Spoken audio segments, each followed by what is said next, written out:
ആണ് കരഞ്ഞിട്ടുള്ളത്. കുടുംബക്കാര് മരണപ്പെടുമ്പോ, മാതാപിതാക്കളും മരണപ്പെടുമ്പോ അല്ലാതെ ഞാനും നിങ്ങളും എപ്പോഴാണ് ജീവിതത്തിൽ കരഞ്ഞിട്ടുള്ളത്? എന്റെ പ്രിയപ്പെട്ടവരെ, ഖബറിനെ കുറിച്ചും നരകത്തെ കുറിച്ചും പരലോകത്തെ കുറിച്ചും മഹ്ശറയെ കുറിച്ചും സിറാത്തിനെ കുറിച്ചും മീസാനിനെ കുറിച്ചും വഅദ് പറയുന്നത് പോലും നമുക്കിഷ്ടമല്ലല്ലോ.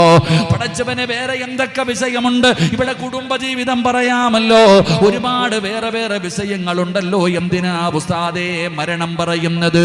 എന്തിനാ ഉസ്താദേ നരകം പറയുന്നത്? എന്റെ പ്രിയപ്പെട്ട ചെറുപ്പക്കാരോട് നരകത്തെക്കുറിച്ചും നരകത്തിന്റെ തട്ടുകളെ കുറിച്ചും നരകത്തിന്റെ ശിക്ഷയെ കുറിച്ച് നിന്നോട് വഅദ് പറയുമ്പോ നീ പറയുന്നത് എന്തെന്നറിയുമോ?